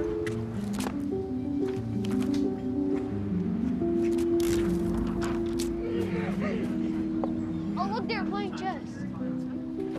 What you got there? Will you help my mom? She's real sick, huh? Hey, crew, I'll give the first move to anyone who signs up to be an organ donor. How do you do it? Easy. Just go to organdonor.gov. You heard them, organdonor.gov. More donors means more hope. Sign up at Organ Donor. The Frankly Speaking Roof Cam brought to you by Boss Security in Horseheads. Contact them today for all your business and home security needs. We are back. Broadcasting live from the Hesselson studio. Ken writes in this morning, there are 263 Democrats in the House and Senate, 263. I have read and listened to about 10 that have said anything positive about the hostages being released, and of the 10, most were lawmakers that I have never heard about. The Dems must be beside themselves with anxiety that Trump has secured another win for the world while they are hurting Americans with a needless shutdown. Very good point, Ken. I've heard from a few. I would agree with you. Most of them are quote unquote kind of the no name or the B list. I'm not trying to insult them, but just it's not the names that you would hope to hear from. Now, I will say Chuck Schumer did praise Trump. That's one that I was kind of surprised about. In a statement, Schumer expressed that it was a wonderful day, highlighting how the last living hostages brutally held by Hamas are home. He added that while today people should celebrate the return of the hostages, he was reaffirming his commitment to bring home all of the deceased hostages. I commend the enormous advocacy of the tireless hostage families, President Trump, his administration, and all who helped make this moment happen. Today we celebrate the return of the hostages, the joyous images of them reuniting with their families, and we solemnly reaffirm our commitment to bringing home all of the deceased hostages, including my constituents Omer Nutra and Ida Chen. So there you are. So there's one, but I'm with you, Ken. That wasn't to discredit what you're saying. You're 100% right. That was one where Chuck Schumer, who is in the fight of his life when it comes to if he wants to run again, and the far left turning on him, he had to release some statement because of New York City, but at the same time, putting himself, he's got to release that statement, right? Now, Bill Clinton, former president, not that he's elected, obviously, but former President Bill Clinton praised Donald Trump for his administration's efforts in brokering the deal. The horrors of October 7th, 2023, attack on Israel, and the conflict they reignited have resulted in an unbearable human loss. It has been hard to watch and nearly impossible to rationalize. I'm grateful that a ceasefire has taken hold, that the last 20 hostages have been freed, and that desperately needed aid has begun to flow into Gaza. President Trump and his administration, Qatar, and other regional actors deserve great credit for keeping everyone engaged until the agreement was reached. He added that with support from the U.S., the region, and the world, Israel and Hamas must try to turn the fragile moment into lasting peace that provides the dignity and security of both Palestinians and Israelis. Wow, so you've got Hillary and Bill now both praising President Trump in this peace deal. Even The View, yes, ABC's The View, lauded the safe return of the hostages, with co-host Alyssa Farah Griffin praising her former boss, Donald Trump. If this deal holds, Griffin said, it is a massive diplomatic achievement. The whole world can breathe a sigh of relief. Now, earlier, Whoopi Goldberg played clips of celebrations of the current peace in the war-torn area, saying we can all pray that it stays that way. Griffin said that there were no Jews around the world who didn't feel the impact of October 7th. Whether you like Trump or not, I think Special Envoy Steve Witkoff, and I think Jared Kushner do deserve credit for this deal. I used to be of the mind that we don't negotiate with terrorists, but sometimes the only way to get peace is to sit down with some of the most evil people and try to come up with what we can do to end the bloodshed. So thank God, I pray this peace holds. If he gets Israeli hostages out, I promise I will wear a MAGA hat for one day on the show and say thank you for doing it.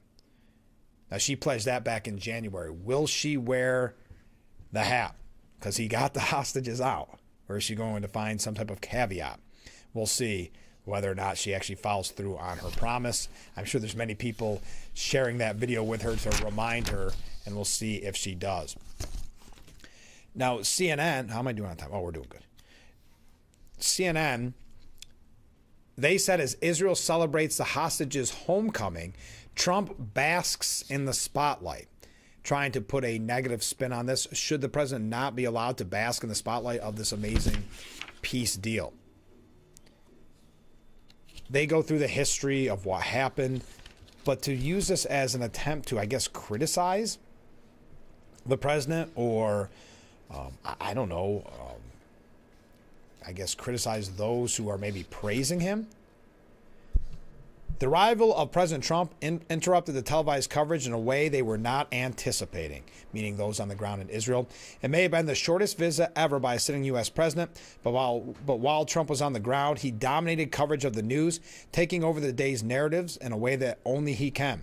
Trump made it clear that the end of the longest war in Israel's history was his doing, and the country watched his every move for the few hours he was on the ground. As Trump's motorcade made its way up from the Ben Gurion Airport to the Parliament, the broadcast gradually evolved into a split screen. The audience clamored for more footage of the hostages, longing for any clip that would show even the briefest glimpse of their loved ones, but those clips were suddenly missing from the news broadcast, replaced instead by a convoy carrying Trump on an Israeli highway. So the criticism, ironically, from CNN is of the media coverage, suggesting, I guess, that it was rude for Trump to visit Israel because people on the ground wanted to see clips of the hostages being released. This is quite a bridge too far, isn't it? This is really stretching for a way to be critical of what happened yesterday on that historic day. The abrupt shift sparked confusion, with the crowd keen to see more of the long-awaited reunions and less of the unfolding political spectacle. So now it's a spectacle celebrating the peace deal. Wow. A member approached a local TV correspondent, urging their channel not to stop airing the images of the returning hostages, even as the high-level speeches at the parliament began. In the halls of Israel's political power, a historic dawn of a new Middle East was underway, according to Trump, who addressed a cheering house full of lawmakers. Despite a ceasefire agreement whose next phase lacks crucial details, Trump declared the end of a painful chapter for Israelis and Palestinians. This is impressive, to try to find so much negative in such a powerful day, and they're not even real negative, manufactured negative. They should be critical of the media then, I suppose, in this instance, not Trump for getting coverage he rightfully deserves. So they go back and forth on what Trump praising Benjamin Netanyahu and Benjamin Netanyahu praising Trump. The American president was in his element, often departing from prepared remarks in an address that extended for an hour in front of a crowd that was more than happy to applaud at every pause. In one stunning moment, Trump turned to Israeli President Isaac Herzog and asked him to pardon Netanyahu, who is facing a long-running corruption trial on charges of bribery, fraud, and breach of trust. And that is one of the takeaways that the media has tried to focus on, just because Trump, in typical Trump fashion, saying they should drop the corruption charges. Trump, or to, pardon him. Trump, no stranger to legal woes himself, mocked the wrangling and said, "Cigars and champagne, who the heck cares about that?" Netanyahu looked on smiling. In the moment, Trump commanded the attention of an entire nation, and Netanyahu was happy to follow where Trump led. Trump also touched on his future thoughts for the region without providing any concrete details. So now they want concrete details. This should be studied in journalism school as to how you write a biased piece on such a joyous day, because that's what they're ultimately trying to teach in journalism school. Trump's dream even bordered on diplomatic fantasy as he proposed a peace between Israel and Iran. Wouldn't that be nice? As Netanyahu reacted with a hesitant giggle. But Trump circumvented the pressing question about what post-war Gaza will look like and how an international security force will take shape. This was Trump's moment, and he would not be distracted from his victory, and nor should he be. So now he brings this peace deal, the beginning of this peace deal, and it is criticized because there's not enough, details of what's going to happen next, and he took up too much media coverage for the people on the ground. Isn't it impossible? It would be impossible to make this up if we didn't see a dally from the mainstream media. But we got to take a short break. My goodness, running late. Stay with us. We'll be right back with Frankly Speaking here on WYDC TV, Big Fox.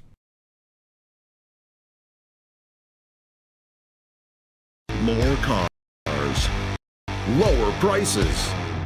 Simmons Rockwell. Make car buying simple when you drive your deal at a Simmons Rockwell location near you, where you'll always find more cars at lower prices. Hi, this is Tom Witzel, owner of Hesselsen's in Amara Heights. At Hesselsen's, we care about your well-being and overall health, whether it's relieving stress, muscle recovery, increasing circulation, or just revitalizing the body. Hesselsen's now has 2 complete line of infrared and traditional rock saunas in our new and expanded showroom. Come in today and see why owning a sauna is the start of your new healthy lifestyle. Hesselsen's is still locally and family owned and operated in Elmira Heights. After 70 years, it's still fun to poke in the corners at Hesselsen's. This isn't your mother's library. Create with the 3D printer. Release your inner audio engineer or sewing machine rentals, all with your library card. Go to getyourlibrarycard.com today.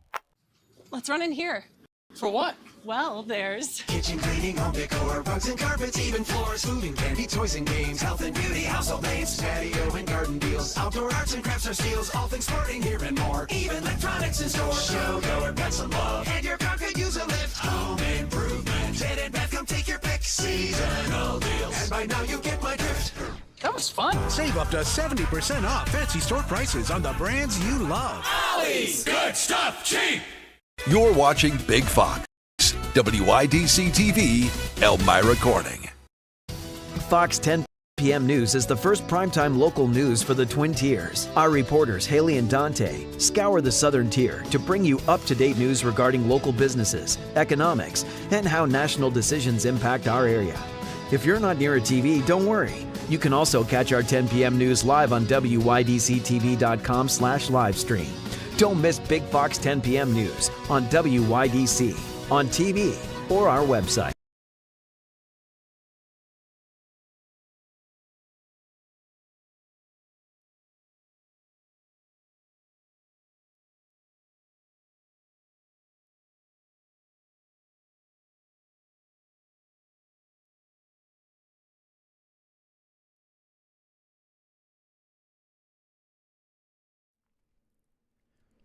The Frankly Speaking Roof Cam, brought to you by Boss Security and Horseheads. Contact them today for all your business and home security needs. We are back, broadcasting live from the Hesselson studio here on Market Street in the heart of the Gaffer District. One viewer asked, why are there no female hostages? The videos of the October 7th showed many women taken away. I think in some of the original, because hostages have been released other than the ones that were released yesterday in the past. So I'm not sure. Those were who were left. And obviously there's a good record of that with the Israeli government. So I don't have an answer for that. I just assume that they have were already released in hostage release deals, or not even deals, but just released, or unfortunately some, I'm sure, have lost their life. So I don't have an answer for that. Rick writes in, I hear Trump wants to invoke the Insurrection Act so he can fill our cities full of unwanted and unnecessary National Guard troops. I know what day was a real insurrection and nothing ever became of it. Trump tries to overthrow the 2020 or the 2000 election. Oh, okay. I think there's an error there. Trump tries to overthrow the 2020 election and then gets reelected in 2024. We have a sick country. By the way, thanks for all the positive feedback from Steve and others about my views. Much appreciated. Keep those comments coming in. Need some other Democrats to step up and speak their piece. Continuing, Rick writes, well, Trump is still running his mouth in Israel. I think you're on a losing battle on this one, Steve, but or Rick, that's okay. The hostages are back, but unfortunately 600,000 innocent people lost their lives. The whole of Gaza has been turned into rubble and will cost billions of dollars to rebuild. Trump and Netanyahu are two wonderful people. So that full blame, if I'm reading that right, Rick, that full blame of that war goes completely on Trump and Netanyahu's shoulders. And that instead of focusing on what was an amazing historic day yesterday and the prospects of peace and also hostages being released and returned to their loved ones and families, you want to focus on the negative of using numbers, by the way, coming from Hamas's own propaganda wing. That one's quite a statement. But if that's what you took away from yesterday, that's your takeaway from that war, then I don't think anything I can say will change your mind. Rick continues, he attended the Mid-East Peace Summit in Egypt, and they're talking about constructing a Sphinx of West Palm Beach in his likeness. Very nice gesture. Have a great day, all you Trumpers. Thank you, Rick. All right, keep those comments, keep those waves coming in. Oh, wow, we've got quite a few coming in. We'll get those here in just a little bit. Andrea Pizer says, and she's writing for the New York Post, and she said, God bless President Trump. The leader of the free world has achieved the seemingly impossible. He has freed from the clutches of terrorists in Gaza the last remaining Jewish hostages who've endured more than 2 years of extreme physical and psychological torture. The President of the United States has brought to heel Hamas, a group of murderous madmen bent on destroying not only the captives, beloved nation of Israel, but an entire people, innocent Jews. They failed. The 20 freed souls were nearly starved to death, held in tunnels underground, deprived even of sufficient water, stripped of humanity, devoid of hope. Somehow they survived. There is joy throughout Israel and around the world, but also sorrow and excruciating pain.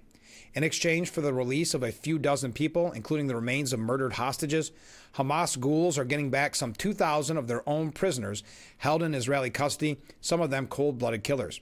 Or as one random Middle Eastern commentator in the anti-Semitic media wrote, shamelessly describing the freed terrorist fighters early Monday as I watched in horror hostages.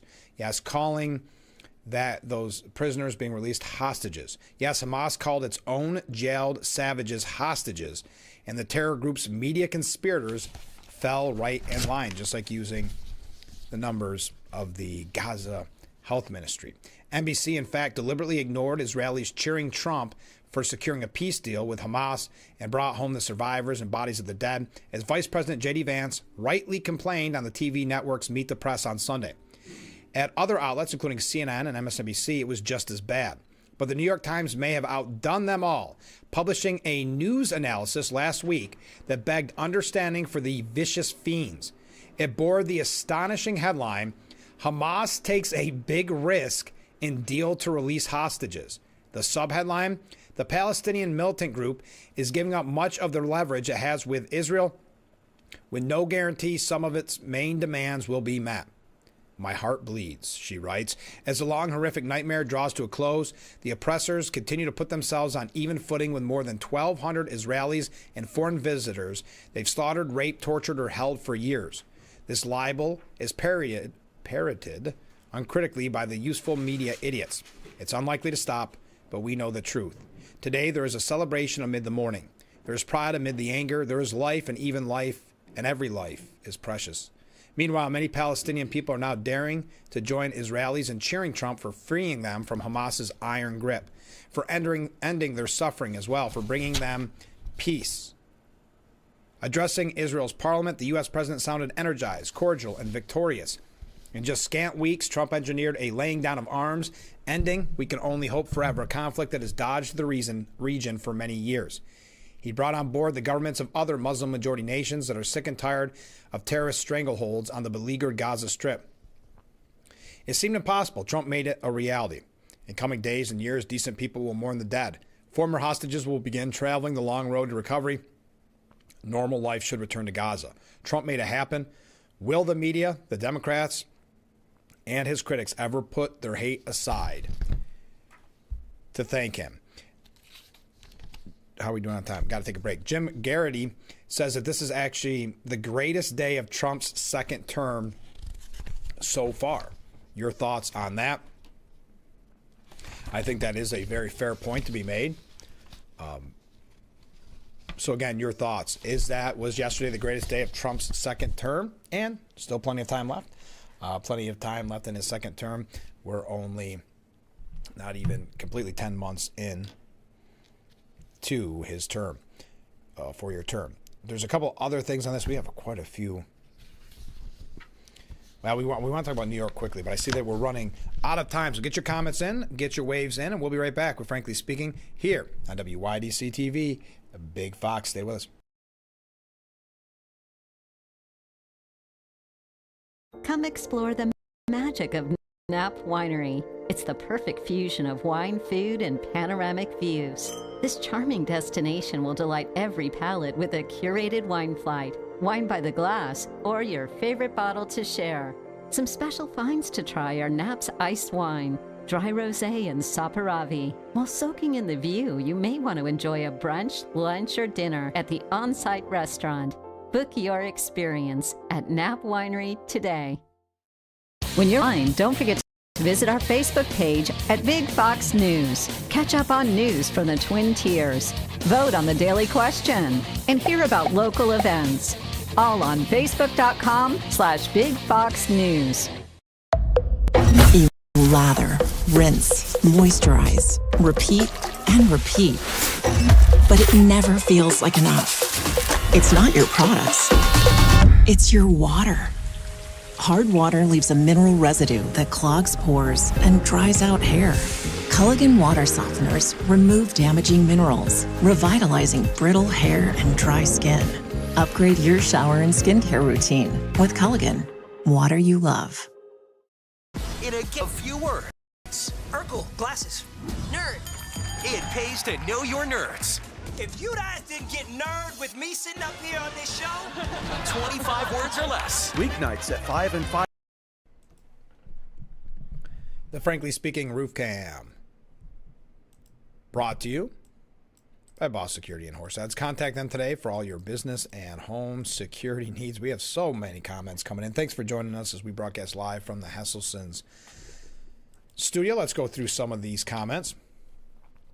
And we'll probably have to take another break right after. Sad statement that the person who won the Nobel Peace Prize said Trump should have won. Yes, she dedicated the win and the prize to Trump, which I thought was a very kind gesture because we know, or at least speculate, and I think it's a pretty informed speculation that he will not receive the Peace Prize a year from now. Comment from a different viewer. I heard Chuck Schumer was resigning. You heard wrong. That will never happen. There is nothing that would ever create a scenario where Chuck Schumer resigns. And that's why they're talking about him being scared of a primary with AOC, meaning that he would be running for another 2-year term, I think, or a 6-year term, 2 years from now. So no. But nice thought. Comment from a different viewer. Is Chuck Schumer coaching the Bills? Chucky Schumer coaching the Bills? Boy, it kind of seems it, doesn't it? Thank you for that comment. Good morning, Frank. Thank you. Good morning. In journalism class these days, instead of ending with they all lived happily ever after, they tack on except the ones that didn't. Yes, very much so.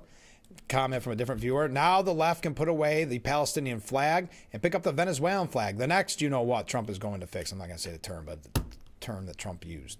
Heckhole. How about that? Ken writes in, I just had an epiphany. On why the sheeple have Trump derangement syndrome. Trump is such a bright star that the sheeple can't see what he is accomplishing. They are blinded by his light. Thank you very much, Ken. Get your last minute comments coming in because we're going to take a break and we're going to wrap up today's edition of Frankly Speaking. Batya Ungar Sargon says that how Trump worked a Mid-East miracle with his two-sided America First doctrine. He used tariffs to force the hands of foreign leaders with policies designed to enrich the American middle class rather than bleed it dry.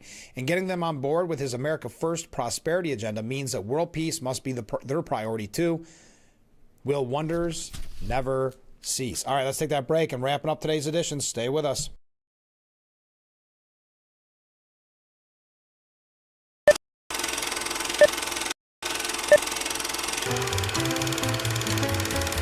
Want to read about ancient wonders? Go to your local library today. But this isn't your father's library. It's the home of creativity. Release your inner audio engineer or face off a dragon in the D&D club. Make your clothing ideas come together with our sewing machine riddles. Create with the 3D printer or come to the library event nights to chat with those within your community.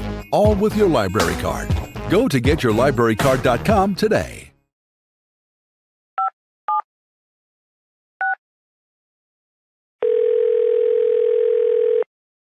Yeah, hello. I'm really not sure if this is what you all do, but I really don't have anywhere else to turn. Hi.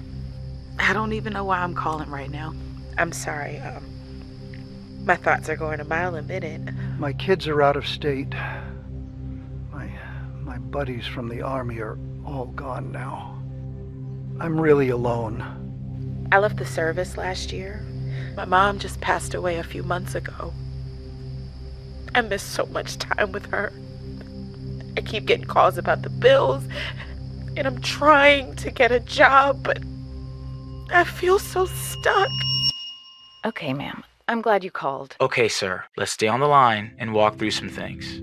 Thanks. Okay. Thanks a lot. Thank you. The Frankly Speaking Roof Cam, brought to you by Boss Security in Horseheads. Contact them today for all your business and home security needs. We are wrapping up today's edition of Frankly Speaking. Let's go to some viewer comments. The greatest day so far. Palestinians are as much hostages as the illegal alien human trafficker is a Maryland man. Thank you very much. Comment from a different viewer. Hamas released all their hostages, living and dead, yesterday. Imagine the mindset of holding a cadaver hostage. That being said, this is the first time in 10 years Hamas has not held hostages. Wow. Thank you. Comment from a different viewer. We keep losing people in New York State. We won't have any seats in Washington left to fight for. Yes, it's starting to look that way. We're not going to have too much representation in Congress if the mass exodus of people that we talk so often about. Comment from a different viewer. Tariffs work for peace and prosperity. No wonder the left hates them.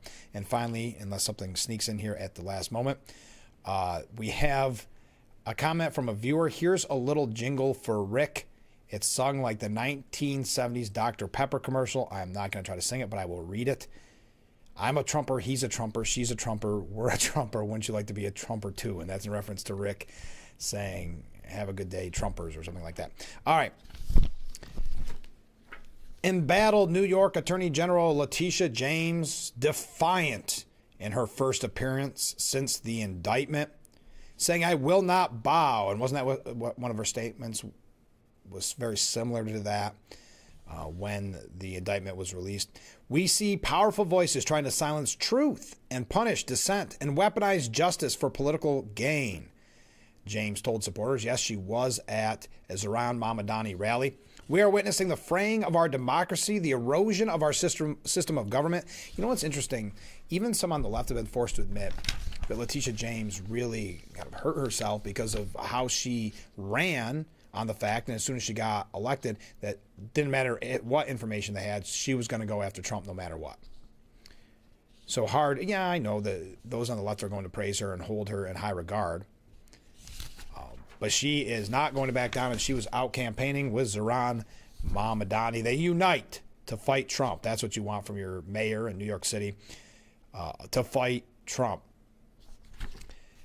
Well, that does it. My goodness.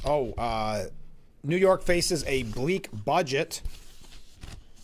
Kathy Hochul's administration is telling agencies to hold the line on spending, a sign of a tough budget cycle as a Democrat governor runs for re-election. The warning came on a Thursday letter from Budget Director Blake Washington. The state already faces a projected deficit more than $10 billion, with the prospect of wider gaps caused by federal cuts and funding freezes. The governor will present a budget in January. And that's going to be in her re-election cycle. Last thing about New York. Despite the temperatures dropping Saturday, angry and frustration brought out a group of residents who wanted to vocalize their concerns outside of the Capitol, in Rochester. Advocate Carlos, I'm not going to read through all these quotes. What they're proposing is a bill in Albany, a bill that aims to penalize ICE agents who conceal their identities. Now, we've seen other states do this, so it should come as no surprise that this has made its way to Albany, as Albany does not have a history of supporting law enforcement, quite the opposite, tying the hands of law enforcement and coddling criminals. But that does it for us today. Thank you to everyone who joined us. Thank you for all the comments and the great conversation. Make sure you join us every weekday morning starting at 6 a.m. for Frankly Speaking. As I mentioned on Thursday's program, we will be having James Kuhl on the show. He is running for Steuben County Legislature in District 12, which encompasses Irwin. We had his opponent on, Debbie Shannon, on last Friday, I believe it was. So we will be having the incumbent James Kuhl on Thursday. Some other interviews coming up. And I'll let you know when more are set in stone. But as I said, that does it for this morning's edition of Frankly Speaking. We will see you tomorrow morning bright and early. I look forward to it already. Have a great day, everyone.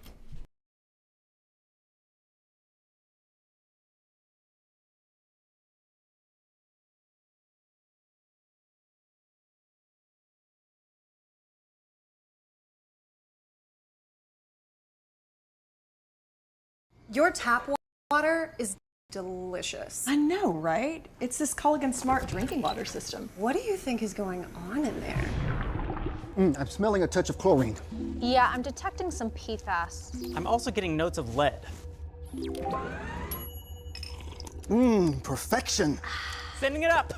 Here we go. Certified to reduce more than 70 contaminants, it's like having your own team of water experts. See the smart difference at Culligan.com.